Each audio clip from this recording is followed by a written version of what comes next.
तो देखिए, नेताओं ने अपने दावे और वादे कर दिए हैं और आज बारी है जनता की। और यही वजह है कि आज महाराष्ट्र के महामुकाबले में 288 सीटों पर मतदान करने के लिए, यानी कि अपने हक के लिए जो मतदाता हैं वो मतदान केंद्र पहुंच रहे हैं। और 1 बजे तक 32% वोट डाले जा चुके हैं और अभी भी मतदान केंद्रों के बाहर लंबी लंबी कतारें नजर आ रही है। रिपोर्ट के जरिए आपको दिखा रहे हैं।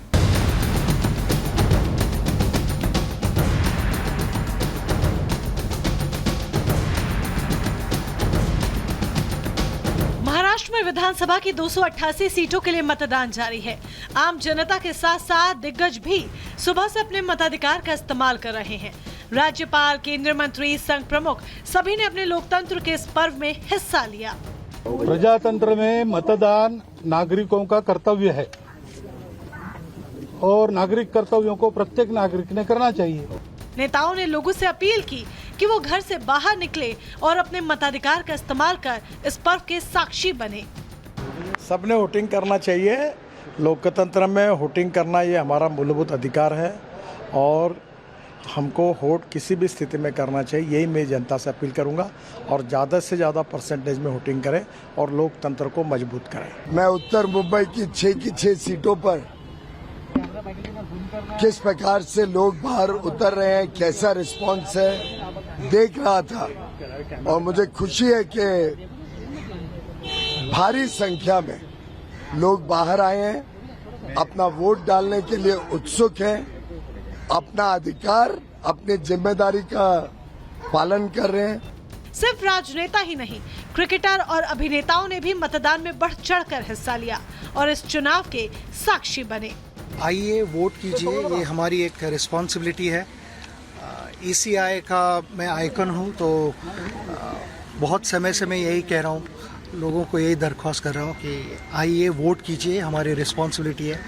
यहाँ फैसिलिटीज़ भी अच्छी है और जैसे कि मैंने अभी कहा कि सारे ऑर्गेनाइजर्स ने यहाँ पे अच्छी फैसिलिटीज़ की है।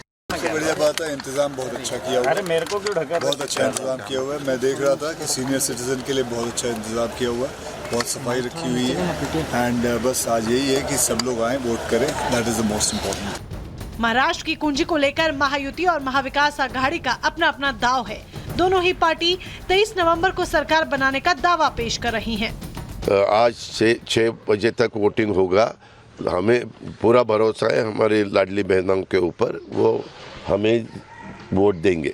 मुख्यमंत्री पद के बारे में जो भी विधायक हमारे महायुति के चुन के आ जाएंगे, वो सब बैठेंगे, चर्चा करेंगे और उसके बाद तय करेंगे कि कौन महाराष्ट्र का चीफ मिनिस्टर बनेगा। तो मतदान का जो रुझान आ रहा है, कॉल आ रहा है, जो लोग मतदान के लिए जा रहे हैं, तो उसके आधार पर राज्य में कांग्रेस की सबसे ज़्यादा कैंडिडेट चुन के आएंगे और महाविकास आघाड़ी की सरकार आएंगी, इसमें कोई दो मत नहीं है।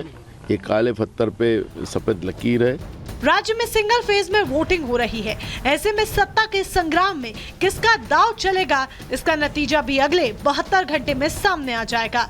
पता चल जाएगा कि महाराष्ट्र की जनता किसका राज तिलक करती है और किसे सत्ता से बाहर कर देती है। Bureau report, Republic Bharat. और महाराष्ट्र के बाद अब बात उत्तर प्रदेश की। उत्तर प्रदेश की 9 सीटें किसकी जीत?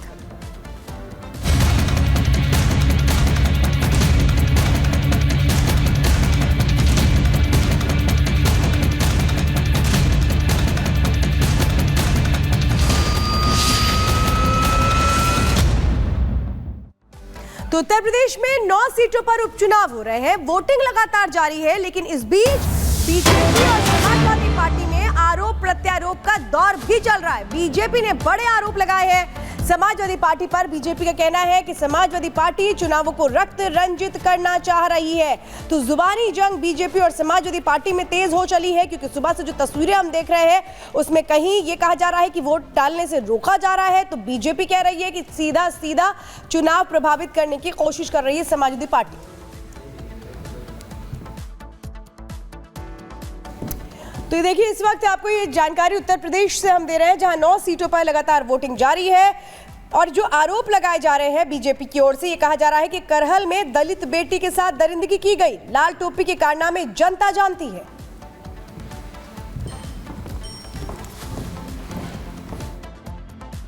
कि पुलिस कहीं भी रोक नहीं सकती, जांच नहीं कर सकती है, कार्ड नहीं देख सकती है, वो भी कागज आप दिखाइए। लेकिन पूरी तरीके से आप सब जानते हो, जो वीडियोस आ रहे हैं, जो आपके चैनलों पे चल रहे हैं या यूट्यूबर्स भेज रहे हैं, ये चुनाव आयोग ने निर्देश दिए हैं कि पुलिस कहीं भी चेक नहीं कर सकती आईडी। भाजपा इन उपचुनावों के लिए इतनी बेईमानी कर रही है क्योंकि इसे जनता भी हरा रही है और उसके अपने लोग भी हरा रहे हैं। ये बेईमानी पे इसलिए उतर आए हैं कि जनता तो है ही खिलाफ, इनके अपने लोग भी इनके खिलाफ। ये मान चुकी है कि जिस प्रकार से लोग उत्साह के साथ मतदान कर रहे हैं, उसके आधार पर उनकी पराजय सुनिश्चित है। और समाजवादी पार्टी ने अपने गुंडे और जो माफिया प्रकोष्ठ है उनका, उसे आगे कर दिया। शांति और सौहार्द के माहौल में संपन्न हो रहे ये चुनाव समाजवादी पार्टी को कभी सुहाते नहीं। इसलिए समाजवादी पार्टी के लोग उपचुनाव को रक्त रंजित करने का पूरा प्रयास कर रहे हैं। समाजवादी पार्टी के मुखिया, उत्तर प्रदेश के पूर्व मुख्यमंत्री जी का जिस प्रकार से बदहवासी का ये व्यवहार है, वो कहीं ना कहीं उनकी राजनीतिक जमीन खिसकने की खिसियाट के रूप में दिखाई देता है। और इसी खबर पर लखनऊ से राघवेंद्र हमारे संवाददाता हमारे साथ जुड़ गए। राघवेंद्र, जो इस चुनाव में उपचुनाव में हुआ वो शायद अब से पहले नहीं देखा गया। जुबानी जंग जबरदस्त दिख रही है, बीजेपी पीछे नहीं है, सपा पीछे नहीं है, लेकिन बीजेपी साफ तौर पर कह रही है कि सपा इस चुनाव को रक्त रंजित करने का प्रयास कर रही है। सपा की हार तय है, सपा को लूट तंत्र पर भरोसा है। वहीं सपा भी पीछे नहीं है, वो भी आरोप लगा रही है। बिल्कुल, देखिए जो करहल में जो हुआ है, पश्चिम बंगाल के बाद रक्त रंजिश का जो मामला है यूपी में बहुत दिनों के बाद देखा गया है, जब चुनाव के दौरान किसी की हत्या की गई हो। अब यह जो मुद्दा है बढ़ता ही चला जा रहा है। पहले भारतीय जनता पार्टी के प्रदेश अध्यक्ष प्रदेश कार्यालय में प्रेस कॉन्फ्रेंस करके इस मुद्दे को उठाते हैं कि किस तरह से एक बहन की हत्या इसलिए कर दी गई कि उसने कहा कि मैं भाजपा को वोट करूंगा और इसलिए भाजपा को वोट करूंगा, हमको एक घर मिला है।